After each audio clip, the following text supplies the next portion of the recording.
ನಾರಾಯಣಾಯ ಪರಿಪೂರ್ಣಗುಣಾರ್ಣವಾಯ ವಿಶ್ವೋದಯಸ್ಥಿತಿಲಯೋನ್ನಿಯತಿಪ್ರದಾಯ ಜ್ಞಾನಪ್ರದಾಯ ವಿಬುಧಾಸುರಸೌಖ್ಯದುಃಖಸತ್ಕಾರಣಾಯ ವಿತತಾಯ ನಮೋ ನಮಸ್ತೆ. ನಾರಾಯಣಂ ಸುರಗುರುಂ ಜಗದೇಕನಾಥಂ ಭಕ್ತಪ್ರಿಯಂ ಸಕಲಲೋಕನಮಸ್ಕೃತಂಚ ತ್ರೈಗುಣ್ಯವರ್ತಿತಮಜಂ ವಿಭುಮಾದ್ಯಮೀಶಂ ವಂದೇ ಭವಘ್ನಮರಾಸುರಸಿದ್ಧವಂದ್ಯಂ. ನಾರಾಯಣಂ ನಮಸ್ಕೃತ್ಯ ನರಂ ಚೈವ ನರೋತ್ತಮಂ ದೇವೀಂ ಸರಸ್ವತೀಂ ವ್ಯಾಸಂ ತತೋ ಜಯಮುದೀರಯೇ. ನಾರಾಯಣಂ ಗುಣೈಃ ಸರ್ವೈರುದೀರ್ಣಂ ದೋಷವರ್ಜಿತಂ ಜ್ಞೇಯಂ ಗಮ್ಯಂ ಗುರುಮುಶ್ಚಾಪಿ ನತ್ವಾ ಸೂತ್ರಾರ್ಥ ಉಚ್ಯತೆ.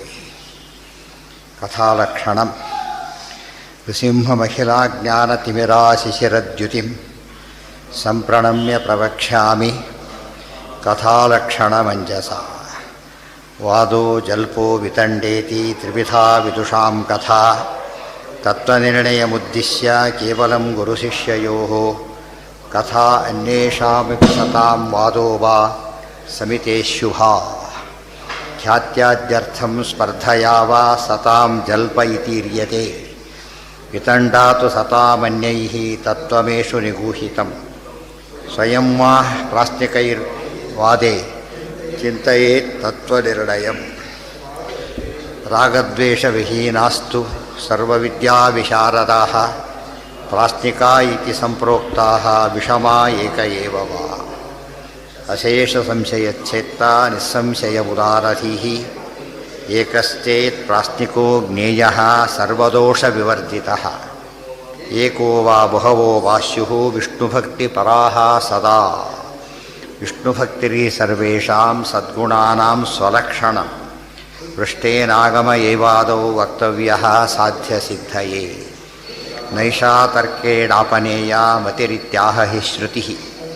ಅನ್ಯಾರ್ಥ ಏವ ಆಗಮಸ್ಯ ವಕ್ತವ್ಯಃ ಪ್ರತಿವಾದಿನಾ. ಋಗ್ಯಜುಸ್ಸಾಮಾಥರ್ವಾಶ್ಚ ಭಾರತಂ ಪಂಚರಾತ್ರಕಂ ಮೂಲರಾಮಾಯಣಂಚೈವ ಸಂಪ್ರೋಚ್ಯಂತೆ ಸದಾಗಮಾಃ. ಅನುಕೂಲಾ ಯಯೇತೇಷಾಂ ತೇ ಚ ಪ್ರೋಕ್ತಾಃ ಸದಾಗಮಾಃ. ಅಡ್ಡೇ ದುರಾಗಮಾ ನಾಮ ತೈರ್ನ ಸಾಧ್ಯಂ ಹಿ ಸಾಧ್ಯತೆ. ಸ್ವಪಕ್ಷ ಆಗಮಶ್ಚೈವ ವಕ್ತವ್ಯಃ ಪ್ರತಿವಾದಿನಾ. ತಸ್ಯಾಪಿ ಅನ್ಯಾರ್ಥತಾ ಸಾಧ್ಯಾ ವಾದಿನಾ ಸ್ವಾರ್ಥಸಿದ್ಧಯೇ. ಅನ್ಯಾರ್ಥತಾ ನಿರಾಕಾರ್ಯಾ ಸ್ವಾಗಮಸ್ಯ ವಿನಿಶ್ಚಯಾತ್. ಉಪಪತ್ಯವಕಾಶೋತ್ರ ಹಿ ಆಗಮಾರ್ಥ ವಿನಿರ್ಣಯೇ. ವಾದ್ಯಾಗಮಾರ್ಥೇ ನಿರ್ಣೀಯತೆ ಆಗಮಾರ್ಥ ಪರಸ್ಯತು ನಿರ್ಣೇಯಃ ಸಹಿತೈಃ ಪಶ್ಚಾತ್ ತತೋ ನಿಶ್ಶೇಷನಿರ್ಣಯಃ. ಪ್ರತ್ಯಕ್ಷಸಿದ್ಧೇಷ್ವರ್ಥೇಷು ಪ್ರಶ್ನೆ ವಾಂ ಅಕ್ಷಜಂ ವದೇತ್. ಜ್ಞಾನಂ ವಾ ಜ್ಞಾನಸಿದ್ಧೇಷು ನಾನುಮಾಂ ಪ್ರಥಮಂ ವದೇತ್. ಪರತುಷ್ಟಿಕರಂ ವಾಕ್ಯಂ ವದೇತಾಂ ಯದಿ ವಾದಿನೌ ಸ ಏವಾತ್ರಾಗಮೋ ಜ್ಞೇಯಃ ಪರತುಷ್ಟಿರ್ಹಿ ತತ್ಫಲಂ.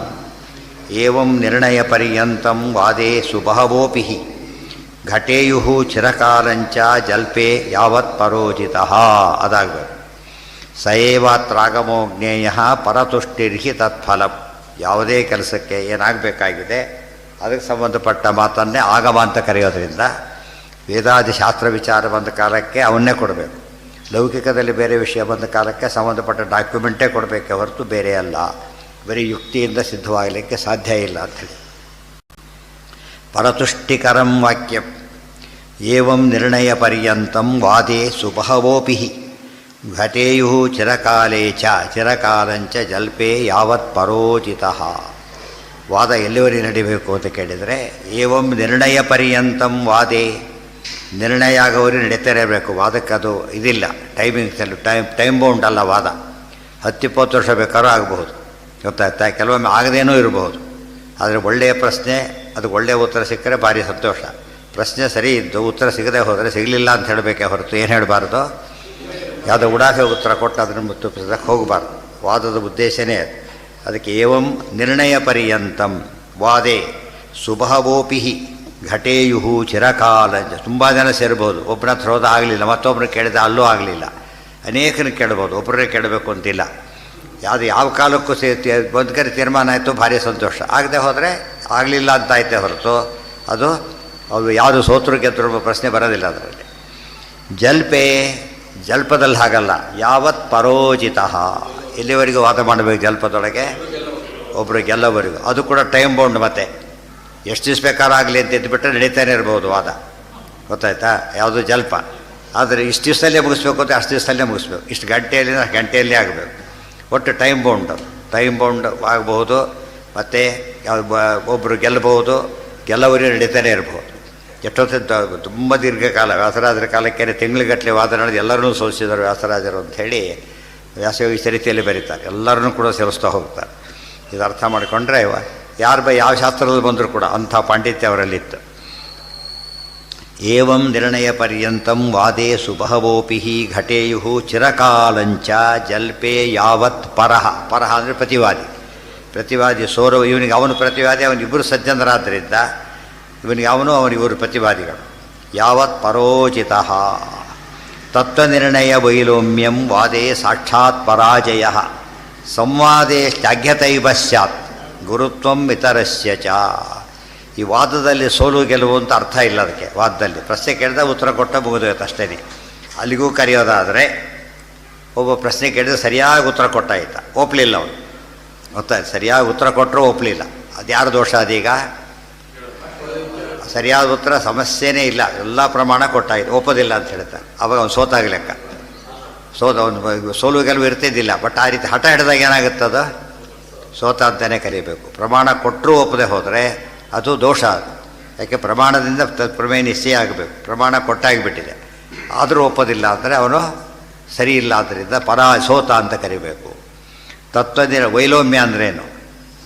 ವಿರೋಧ ಅಂತ ಅರ್ಥ. ತತ್ವನಿರ್ಣಯಕ್ಕೆ ವಿಪ್ಲವ, ತತ್ವನಿರ್ಣಯಕ್ಕೆ ವಿರುದ್ಧವಾಗಿ ಹೇಳಿದಾಗ ಅದನ್ನೇನಂತ ಕರಿಬೇಕು? ಯಾರೇ ಹೇಳಿ, ಇವು ಹೇಳೋ ಪ್ರಶ್ನೆಗೆ ಸರಿಯಾದ ಪ್ರಶ್ನೆ ತಪ್ಪು ಉತ್ತರ ಕೊಟ್ಟ, ಸರಿ ಸಾಧಿಸ್ದ, ಅದು ತಪ್ಪು. ಮತ್ತೆ ಆದ್ದರಿಂದ ಸಾಕ್ಷಾತ್ ಪರಾಜಯ. ಯಾರೇ ತತ್ವ ನಿರ್ಣಯಕ್ಕೆ ದ್ರೋಹ ಮಾಡಿದರೆ ಅದು ಸೋಲು ಅಂತ ಕರಿಬೇಕು. ಸಂವಾದೇ ಶ್ಲಾಘ್ಯತೈವ ಸ್ಯಾತ್.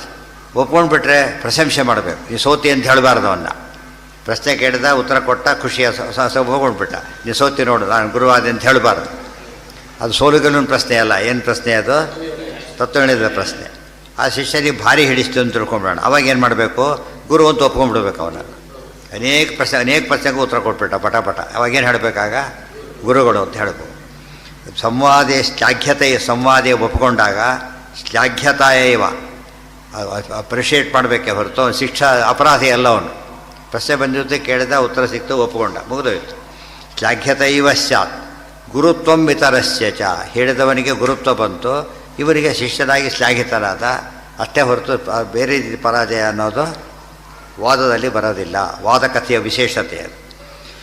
ಆದರೆ ಇದಕ್ಕೆ ನಾವು ಬಂದರೆ, ಯಾವುದಕ್ಕೆ ಬಂದರೆ? ಜಲ್ಪಕ್ಕೆ ಬಂದರೆ ತತ್ವನಿರ್ಣಯ ವೈಲೋಮ್ಯೆ ನಿಂದ್ಯೋ ದಂಡ್ಯೋಥವಾ ಭವೇತ್ ವಿರೋಧ ಸಂಗತಿ ನ್ಯೂನ ತೂಷ್ಣೀಭಾವಾದಿಕೈ ಜಿತಃ. ತತ್ವನಿರ್ಣಯ ವೈಲೋಮ್ಯೆ ನಿಂದ್ಯ ದಂಡ್ಯ ಅಥವಾ ಭವೇತ್. ಸರಿಯಾಗಿ ಹೇಳಿದ್ದಾರೆ, ಪ್ರಶ್ನಿಕರು ಒಪ್ಕೊಂಡಿದ್ದಾರೆ ಸರಿ ಉತ್ತರ, ಅವನು ಒಪ್ತಾ ಇಲ್ಲ. ಅವಾಗ ನಿಂದ್ಯ, ಅವನ್ನೇನು ಮಾಡಬೇಕು? ಮೊದಲು ವಾಗ್ದಂಡನೆ ಮಾಡಬೇಕು. ತಪ್ಪು ಮಾಡ್ತಾ ಇದ್ದಿ ಅಂತ ಹೇಳಿ. ಅಲ್ಲಿಗೂ ಕೇಳಲಿಲ್ಲ. ದಂಡ್ಯ, ದಂಡನೆ ಕೊಡಬೇಕು. ನಿಂದ್ಯ ಅಂದರೆ ವಾಚ, ದಂಡನೆ ಅಂದರೆ ಕಾಯಿನ. ಶಾರೀರ ದಂಡನೆ ದಂಡ ಅಂತ ಕರೆಯೋದು. ಇದು ವಾಗ್ದಂಡ. ಇದು ಹಾಗೆ ಪೆನಾಲ್ಟಿ ಹಾಕ್ತಾರಲ್ಲ, ಅದೆಲ್ಲ ಏನದು? ಅರ್ಥದಂಡ. ಬೈದರೆ ವಾಗ್ದಂಡ, ಹೊಡೆದ್ರೆ ಕಾಯದಂಡ. ದಂಡಗಳು ಮೂರವು, ಗೊತ್ತಾಯ್ತಾ? ಅದಕ್ಕೆ ಭೀಮಸೇನ ದೇವರು ಧರ್ಮರಾಜನ ಏನು ಹೇಳ್ತಾರೆ? ಕೈ ಸುಟ್ಟು ಬಿಡಬೇಕು ಅಂತ ಹೇಳ್ತಾರೆ. ಸುಡೋದಿಲ್ಲ. ವಾಚ, ಉತ್ತಮರಿಗೆ ಏನು ಮಾಡಬೇಕು? ಯಾವಾಗಲೂ ವಾಗ್ದಂಡ ಮಾಡಬೇಕೆ ಹೊರತು ಬೇರೆ ದಂಡ ಮಾಡಬಾರ್ದು. ಅದು ತೋರಿಸಿ ಅರ್ಜುನ ಅರ್ಥ ಆಗದೇನೆ ಹೋ ಅಂತ ಹೇಳಕ್ಕೆ ಬಂದ, ಸುಮ್ಮನೆ ಇರು ಅಂತ ತಿಳಿಸಿದ್ರು. ಅದಕ್ಕೆ ಅದು ಮುಂದೆ ಹೇಳ್ತಾರೆ ಅದನ್ನೆಲ್ಲ. ಈಗ ಅದೆಲ್ಲ ಹೇಳ್ತಾರೆ. ತತ್ವನಿರ್ಣಯ ವೈಲೋಮ್ಯೆ ನಿಂದ್ಯೋ ದಂಡ್ಯೋಥವಾ ಭವೇತ್. ತತ್ವನಿರ್ಣಯಕ್ಕೆ ವಿರುದ್ಧವಾಗಿ ನಡ್ಕೊಂಡಾಗ ಅವನು ನಿಂದ್ಯನಾಗ್ತಾನೆ, ದಂಡ್ಯನಾಗ್ತಾನೆ. ಅಥವಾ ಅಂತ ಯಾತಕ್ಕೆ ಹೇಳಿದರು? ಆರಲ್ಲ, ತಪ್ಪಿತಕ್ಕಂತೆ ಅಂತ ಅರ್ಥ. ವಾ ಶಬ್ದಕ್ಕಿದು ಹೀಗಾರು ಮಾಡಿ ಹಾಗಾರು ಮಾಡಿ ಅಂತ ಹೇಳಿದರೆ ಹಾಗಾರು ಮಾಡಿಬಿಡ್ತಾರೆ. ಹಾಗೆ ಮಾಡೋದ್ರೆ ಏನಂತಾರೆ? ವ್ಯವಸ್ಥಿತ ವಿಕಲ್ಪ ಅಂತ ಕರೀತಾರೆ. ಅವನು ನಿಂದನೆಗೆ ಯೋಗ್ಯವಾದಂಥ ತಪ್ಪು ಮಾಡಿದರೆ ನಿಂದನೆ ಮಾಡಬೇಕು. ದಂಡನೆಗೆ ಯೋಗ್ಯ ತಪ್ಪ ದಂಡನೆ ಮಾಡಬೇಕಟ್ಟೆ ಹೊರತು ನಿಂದ್ಯಾರ ದಂಡ್ಯ ಅಂತ ಅರ್ಥ ಅಲ್ಲ ಅದಕ್ಕೆ. ಕೆಲಸತ್ತೆ ಪೆನಾಲ್ಟಿ ಅಂಡ್ ಇಂಪ್ರಿಸನ್ಮೆಂಟ್ 2 ಹಾಕ್ತಾರೆ, ಕೆಲಸತ್ತೆ 2 ಹಾಕ್ತಾರೆ, ಕೆಲಸತ್ತೆ 1 ಹಾಕ್ತಾರೆ. ಒಂದು ಕೊಡದೆ ಹೋದರೆ ದಾಗದಿಂದ ಕೊಡದೆ ಇಷ್ಟು ಮತ್ತೆ ಜೈಲು ಎಕ್ಸ್ಟೆಂಡ್ ಮಾಡ್ತಾರೆ. ಅನೇಕ ಟೈಪ್ ಇರ್ಬೋದು. ಇವತ್ತೋ ಪದ್ಧತಿ ಎಲ್ಲ ಉಳ್ಕೊಂಡಿದೆ. ಹಾಗೇನೆ ಇಲ್ಲಿ ತತ್ವನಿರ್ಣಯ ವೈಲವ್ಯ ಪ್ರಶ್ನೆ ಬರೋದಿಲ್ಲ. ಕಾನೂನು ವಿರುದ್ಧ ನಡ್ಕೊಂಡ್ರೆ ಕಾನೂನೇ ತತ್ವ ಇದ್ದ ಹಾಗೆ. ಸೋಷಿಯಲ್ ಪರ್ಪಸಸ್ಗೆ ಯಾವುದು ಕಾನೂನು ಅದೇ ಆಗಮ ಇದ್ದ ಹಾಗೆ. ಅದು ವಿರೋಧ ನಡ್ಕೊಂಡ್ರೆ ಅಪರಾಧ, ಶಿಕ್ಷಾರ್ಹ ಅಪರಾಧ. ಕಾನ್ಸ್ಟಿಟ್ಯೂಷನ್ ಒಪ್ಪೋದಿಲ್ಲ ಅಂತ ಹೇಳಿದರೆ ಗೊತ್ತಾಯ್ತಾ, ರೂಲ್ಸ್ ಒಪ್ಪೋದಿಲ್ಲ ಅಂತ ಹೇಳಿದರೆ ಅಪರಾಧ. ಇವ್ರು ಪ್ರಶ್ನೆ ಮಾಡೋ ಹಕ್ಕಿಲ್ಲ. ಯಾವುದೇ ಕಡೆ ರೂಲ್ ತಪ್ಪಿರಬಹುದು, ತಪ್ಪಿದ್ರು ಏನು ಮಾಡಬೇಕು ಇವನು? ಅದು ಸರಿ ಮಾಡೋವರೆಗೂ ಒಪ್ಕೊಳ್ಳೇಬೇಕು. ಅಲ್ಲಿ ಸರಿಯಾದರೆ ಸರಿ ಹೊರತು ಕಾನೂನು ಅವನು ಬಿಟ್ಟೇ ಪ್ರಶ್ನೆ. ಉಲ್ಲಂಘನೆ ಮಾಡಿದ್ದಾನೆ ಅಷ್ಟೇ. ಕಾನೂನು ಸರಿಯೋ ತಪ್ಪೋ ಇವನು ಯೋಗ್ಯತೆ ಅಲ್ಲ, ಅದು ಇವನು ತೀರ್ಮಾನ ಮಾಡಿ. ಅವೆಲ್ಲ ನಾವೇ ತೀರ್ಮಾನ ಮಾಡ್ಕೊಂಡ್ಬಿಡ್ತೀವಿ, ಅರ್ಥ ಮಾಡಬೇಕಾಗಿಲ್ಲ, ನಾವೇ ತೀರ್ಮಾನ ಮಾಡ್ಕೊಂಡ್ಬಿಡ್ತೇವೆ. ಅದು ಸ್ಪಿರಿಚುವಲ್ ಕೋಡ್, ಅದನ್ನು ಉಲ್ಲಂಘನೆ ಮಾಡೋಕ್ಕೆ ಬರೋದಿಲ್ಲ.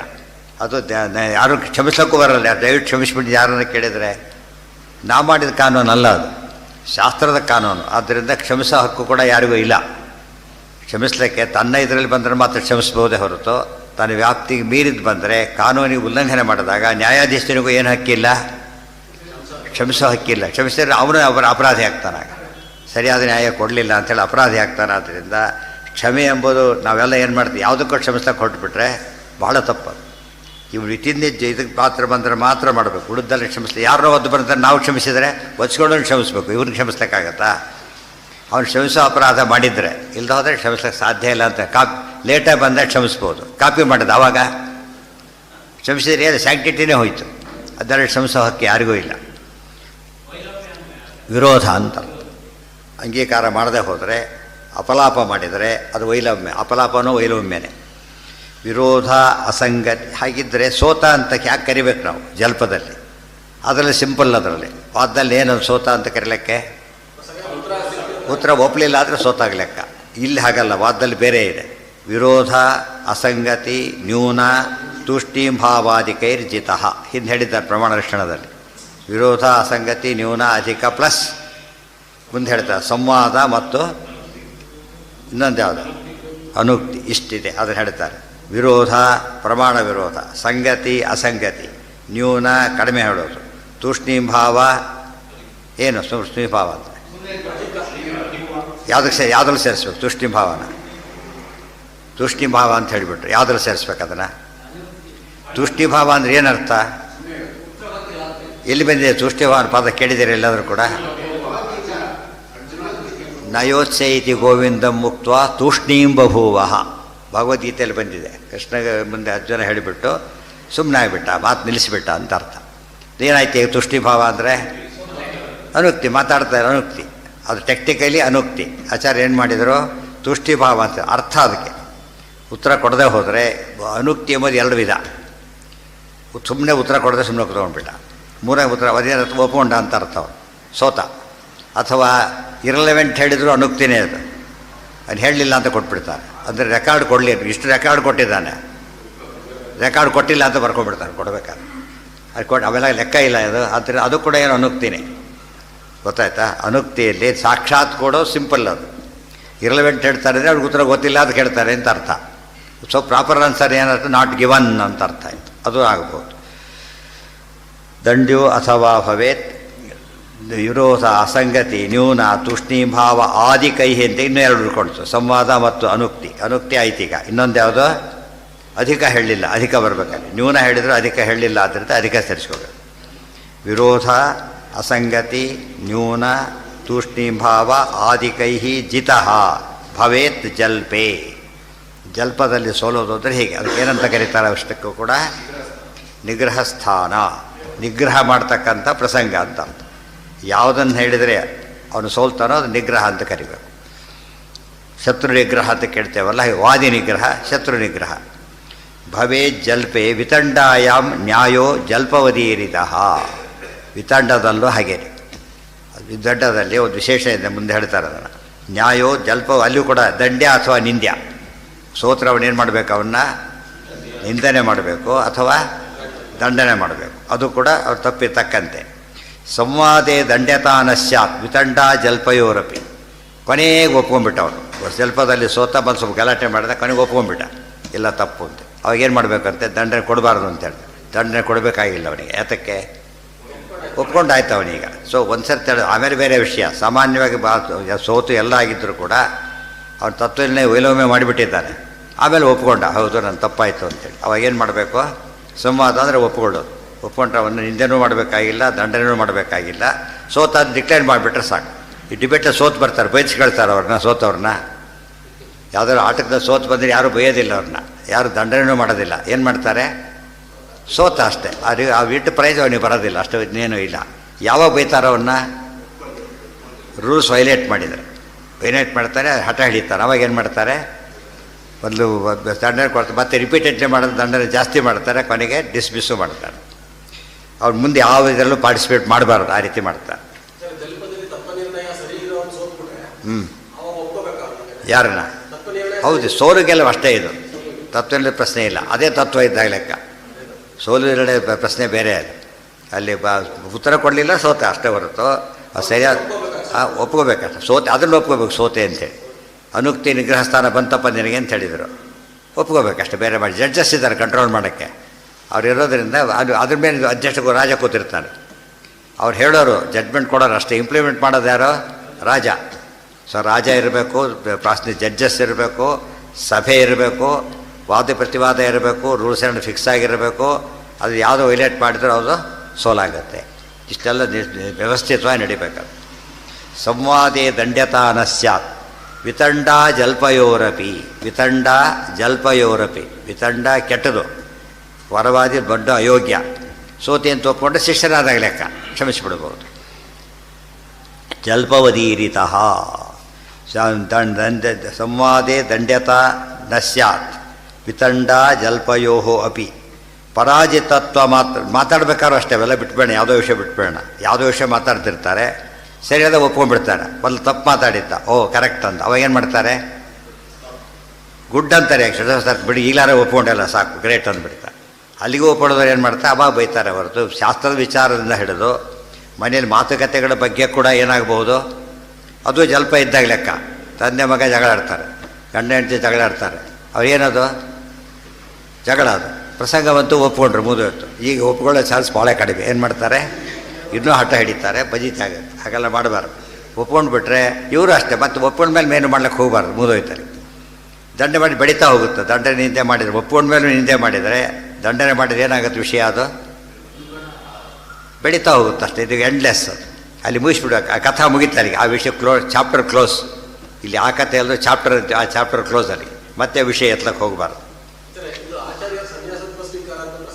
ಹೌದು, ಏನಾದರೂ ಅದಕ್ಕೇನಾಯ್ತು? ಅನ್ನಕ್ಕೆ ಒಪ್ಕೊಂಡ್ರು, ಅಲ್ಟ್ರಾ ಆಚಾರ ಸನ್ಯಾಸ ತಗೊಂಡ್ಬಿಟ್ರು.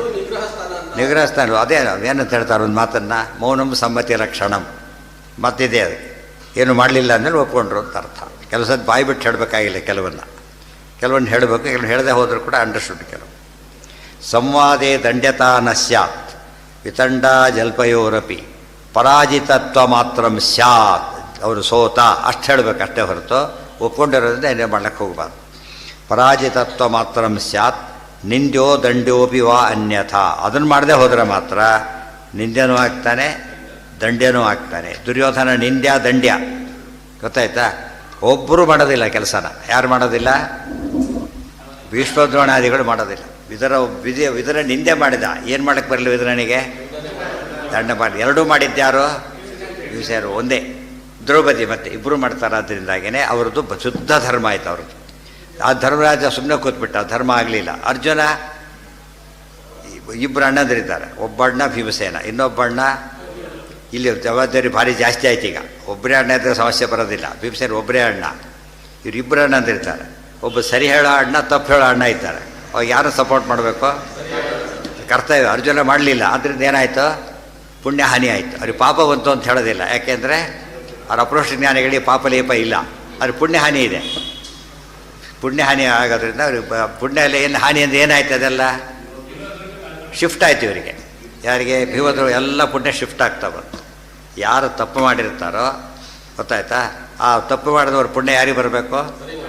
ಯಾರು ವಿರುದ್ಧ ಮಾಡಿರ್ತಾರೋ ಅವರೇ ಇದಾಗತ್ತೆ. ಗೊತ್ತಾಯ್ತಾ? ಇದು ವೆರಿ ಇಂಪಾರ್ಟೆಂಟ್. ಇದೆಲ್ಲ ನೋಡಿದಾಗ ಆ ವಿಷಯನೂ ಚೆನ್ನಾಗಿ ಅರ್ಥ ಆಗುತ್ತೆ. ಅಷ್ಟೇ ಅಲ್ಲ, ಡೈಲಿ ಲೈಫಲ್ಲಿ ಎಲ್ಲ ಕಡೆ ಅಪ್ಲೈ ಮಾಡ್ಕೊಂಡ್ಬಿಟ್ರೆ ಟಿಕೆಟ್ ಕೇಳ್ತಾನೆ ಅಷ್ಟೇ ಬಂದವನು. ಟಿಕೆಟ್ ಚೆಕ್ ಮಾಡಿ ಟಿಕೆಟ್ ಕೇಳ್ತಾರೆ. ಏನು ಮಾಡ್ಬೇಕು ಇವನೀಗ? ಕತೆ ಶುರು ಮಾಡ್ತಾರೆ, ಯಾವುದೋ ಕಥೆನ ಹೇಳ್ತಾರೆ. ನೋಡು ಟಿಕೆಟ್ ತೋರಿಸ್ದೆ ಇಷ್ಟೇ ಕೆಲಸ.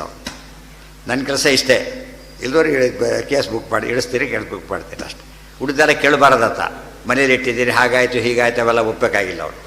ತಿಳಿತಾ? ರೀಸನ್ನು ಡಿಸ್ಕ್ರಿಪ್ಷನ್ ಅದು ಬೇರೆ. ಬಟ್ ಜನರಲಿ ಏನು ಮಾಡೋದಿಲ್ಲ, ಅದನ್ನು 1000 ಮಾತಾಡಿದ್ರು ಕೂಡ ಲಗೇಜ್ ತೋರಿಸ್ತಾನೆ, ತಾನು ಎಂಥ ಅಧಿಕಾರಿ ಅಂತ ಹೇಳ್ತಾನೆ, ತಿಳಿತಾ? ತಾನು ಎಷ್ಟು ಜನ ಮಕ್ಕಳು ಅಂತ ಹೇಳ್ತಾನೆ, ವೆಹಿಕಲ್ ಎಷ್ಟಿವೆ ಅಂತ ಹೇಳ್ತಾನೆ. ಅದೆಲ್ಲ ನೋಡೋದಕ್ಕೆ ಏನಿಸುತ್ತೆ, ಅದೆಲ್ಲ ಇರ್ಬೋದು. ಸ್ವಾಮಿ ಟಿಕೆಟ್ ತೋರಿಸಿ ಸಾಕು, ತಿರುದಾರೆ ಹಿಡಿಬೇಕು, ಬೇರೆ ದಾರಿನೇ ಇಲ್ಲ. ಆ ಸಬ್ಸ್ಟ್ಯೂಟ್ ಅಲ್ಲ, ಬೇರೆ ಯಾವ ಉತ್ತರ ಕೂಡ ಏನಲ್ಲ.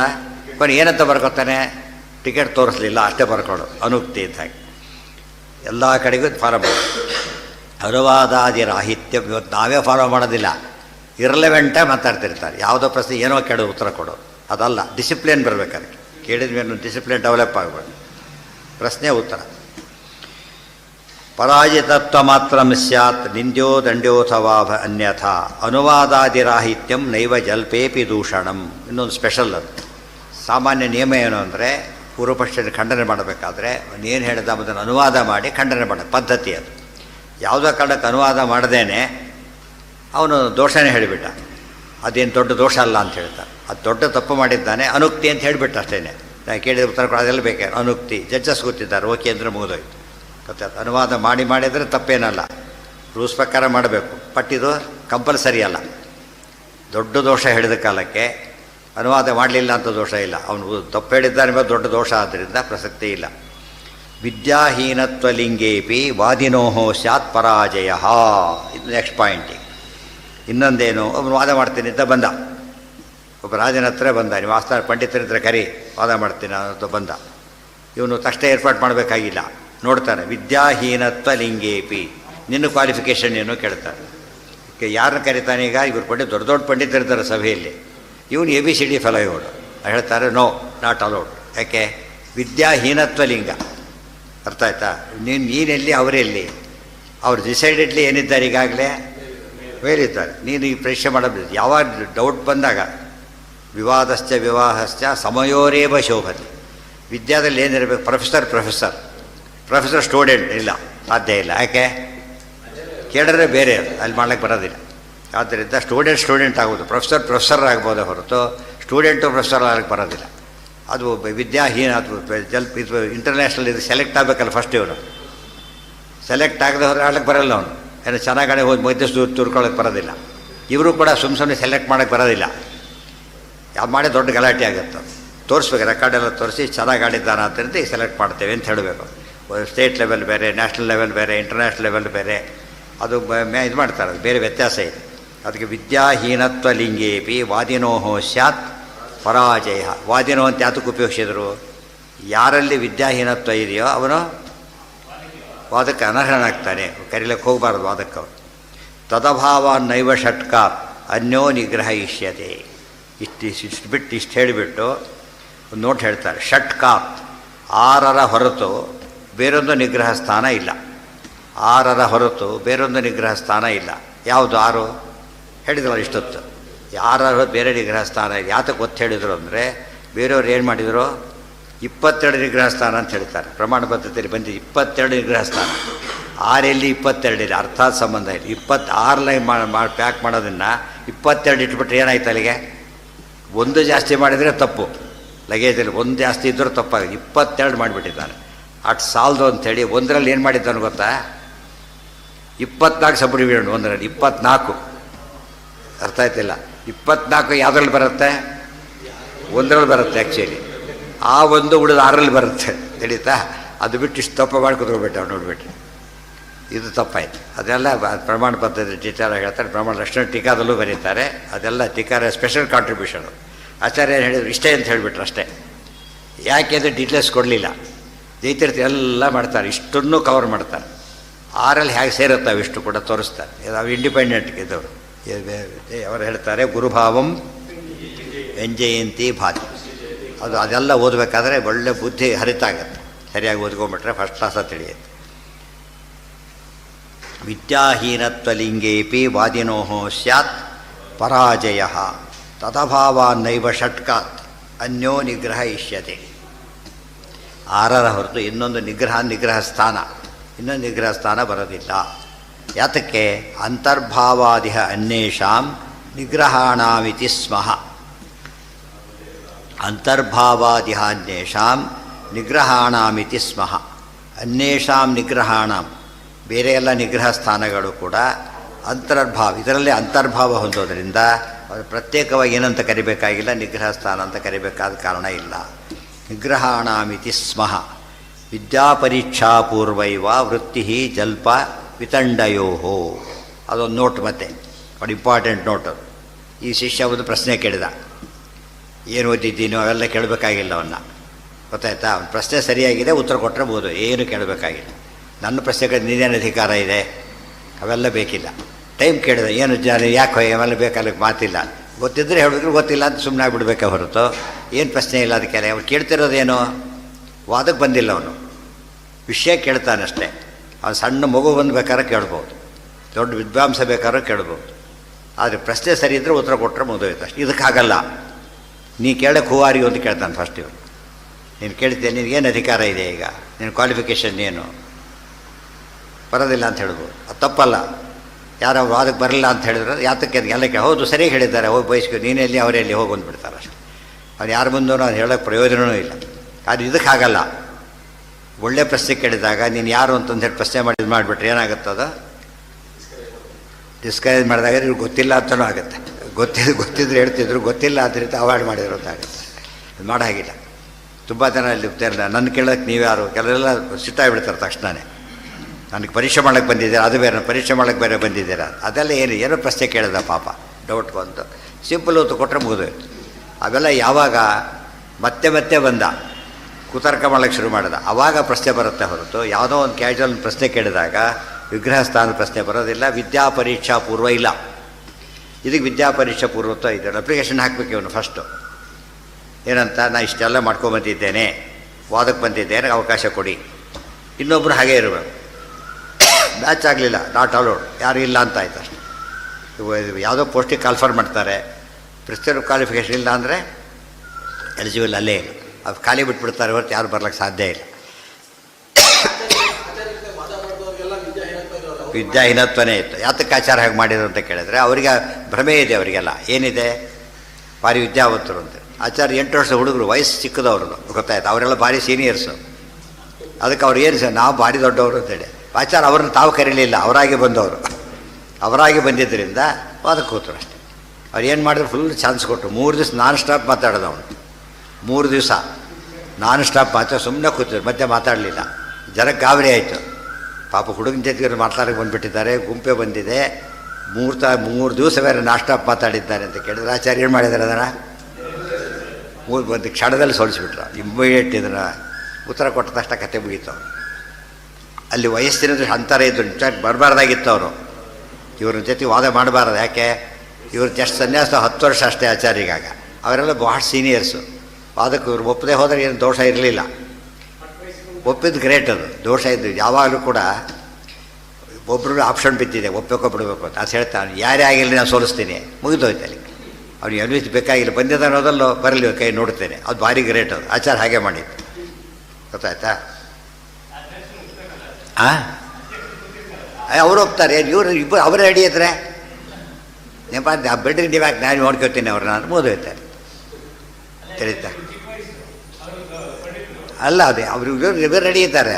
ಇವರು ಅಂದುಬಿಟ್ರೆ ಅವ್ರು ಒಪ್ಕೊಂಡು ಮುಗಿದೋಯ್ತು, ಏನು ದೋಷ ಇರಲಿಲ್ಲ. ಆಚಾರ ವಾದ ಮಾಡೋದು ಏನು ಅಂತ ಪಾಸ್ಟಿಕರು ವಾದ ಮಾಡಿದ್ರು ಮಾಡಬೇಕಾಗಿಲ್ಲ. ಆಗ ಅದು ತಪ್ಪು ಅಂತ ಗೊತ್ತಾಗ್ತಿತ್ತು. ಬಿಡಲಿಲ್ಲ ಆಚಾರ. ಏನು ಮಾಡಿದ್ರಾಗ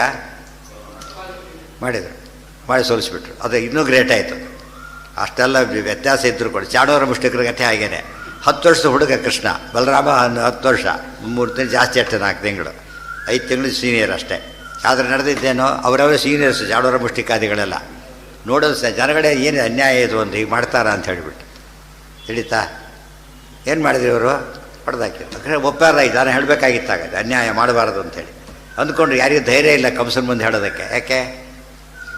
ದುಷ್ಟ ಅವನು, ಹೇಳೋಕ್ಕೆ ಸಾಧ್ಯ ಇರಲಿಲ್ಲ. ಬಟ್ ಇವ್ರು ಏನು ಮಾಡಿದರು, ಅದೇನು ಒಂದನ್ನು ಕಳಿಸ್ತಾ ಇದ್ದಾರೆ, ಮತ್ತೆ ಅಷ್ಟನ್ನು ಕೊಂದು ಹಾಕಿದ್ರು. ಇದು ಆಚಾರ್ಯ ಕಂಪೇರ್ ಮಾಡಬೇಕಾಗ. ಆಚಾರ್ಯ ವಾದದಲ್ಲಿ ಚಿಕ್ಕ ವಯಸ್ಸಿನವರಾದರೂ ದೊಡ್ಡವರನ್ನು ಸೋಲಿಸಿ ಕಳಿಸಿದರು. ಕೃಷ್ಣ ಚಿಕ್ಕಲ್ಲೂ ಸೋಲಿಸಿ ಕಳಿಸಿದ. ಆ್ಯಕ್ಚುಲಿ ಲೋಕದೃಷ್ಟಿಯಲ್ಲಿ ಅನ್ಯಾಯ ಅದು. ಅನ್ಯಾಯಕ್ಕೆ ಅವ್ರು ಉತ್ತರ ಕೊಟ್ಟರು. ಅದು ಎರಡು ರೀತಿ ಸೋತಾಗಾಯ್ತು ಅವರೀಗ. ಒಂದು ವಾದದಲ್ಲೂ ಸೋತರು, ನಿಯಮದ ಪ್ರಕಾರನೂ ಸೋತರು ಅವರು. ವಿದ್ಯಾ ಪರೀಕ್ಷಾ ಪೂರ್ವೈವ ವೃತ್ತಿ ಜಲ್ಪ ವಿತಂಡಯೋ. ಅದೇ ಆಗಿದ್ದೀಗ ಅಂತರ್ಭಾವಾದಿಹನ್ಯಾಶಮ ಆಯ್ತಲ್ಲ. ಉಳಿದೆಲ್ಲ ಅಂತರ್ಭಾವ ಹೊಂದಿರೋದರಿಂದ ನಿಗ್ರಹಾಣಾಮಿತಿ ಸ್ಮಃ. ಅಲ್ಲಿ ದೊಡ್ಡ ಘಟ್ಟ ಅದು. ಇನ್ನು ನಾಳೆ ಮುಗಿಸ್ತಾರೆ. ಮುಗಿಸ್ಬಿಟ್ಟು ಬೇರೆ ವಿಷಯಗಳಿದೆ, ಅದೆಲ್ಲ ಸೇರಿಸಿದ್ರೆ ಸರಿ ಹೋಗುತ್ತೆ. ನಾಳೆಗೆ ಇದು ಮುಗಿಯುತ್ತೆ ಕಥಾಲಕ್ಷ್ಮಿ. ನಾವು ನಾಳೆ ಪಾಡ್ಯ ಆದ್ರೂ ಯೋಚನೆ ಇಲ್ಲ. ನಾಡಿದ್ದು ಒಂದು ದಿವಸ ರಿವೈಸ್ ಮಾಡಲಿಕ್ಕೆ ಟೈಮ್ ಇದೆ, ಮಾಡಿದ್ದಾರೆ. ಇಲ್ಲಿ ಹೋದ್ರಿಲ್ಲ, ಮಾಡಬೇಕಂತ ಸರಿಯಾಗಿ ಸುಮ್ಮನೆ ಅರ್ಥ ಆಗಲಿ ಬಿಡಲಿ. ಒಂದು 4 ಸತಿ ಓದಿದರೆ ಗೊತ್ತಾಗುತ್ತೆ. ಇದು ಓದಕ್ಕೆ ಎಷ್ಟು ಟೈಮ್ ಬೇಕು ಗೊತ್ತಾ? 24 ಶ್ಲೋಕ ಇದೆ. ಎಷ್ಟು ಟೈಮ್ ಬೇಕು ಇದಕ್ಕೆ? ಸರಿಯಾಗಿ ಬಂದರೆ ಎಷ್ಟು ಟೈಮ್ ಬೇಕು ಅಂದಾಜು ಹೇಳಿ ನೋಡೋಣ. ಹಾಂ, ಸರಿಯಾಗಿ ಬಂದರೆ 2 ನಿಮಿಷ ಅಷ್ಟೇ. ಸುಮ್ಮನೆ ಬರೀ 2 ನಿಮಿಷ. ನಿಮಿಷಕ್ಕೆ 11ರಿಂದ 12 ಶ್ಲೋಕ ಹೇಳ್ಬೋದು. ಒಂದು ನಿಮಿಷ ಏನೋ ಅಲ್ಲ, ಏನೋ ಕೇಳ್ತಾ ಇದ್ದಾರೆ. ಏನ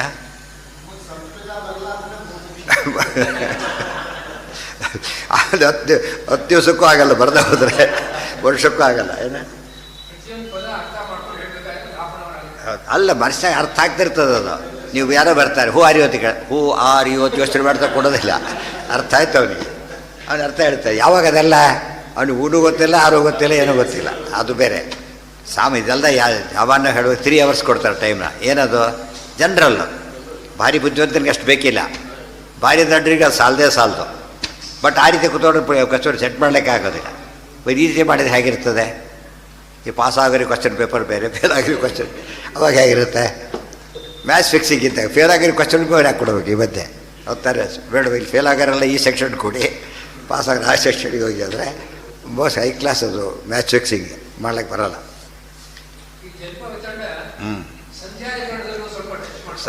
ಸ್ವಲ್ಪ ಯಾಕೆ ಪ್ರಸಂಗ ಬಂದಾಗೆಲ್ಲ ಇಡೀ ಬ್ರಹ್ಮಸೂತ್ರ ಪೂರ್ತಿ ಹಾಗೆ ನೋಡಬೇಕು. ಪ್ರಶ್ನೋತ್ತರ ಅವಿಷ್ಟು ಕೊಡೋಲ್ಲ. ಪ್ರಶ್ನೋತ್ತರ ಶುರುವಾಯಿತು ಅಂದರೆ ಏನರ್ಥ? ಶುರುವಾಯ್ತು. ಈಗ ವಾದ ಜಲ್ಪ ಗೋರಲ್ಲೊಂದು ಆಗಲೇಬೇಕು, ಬೇರೆ ದಾರಿನೇ ಇಲ್ಲ.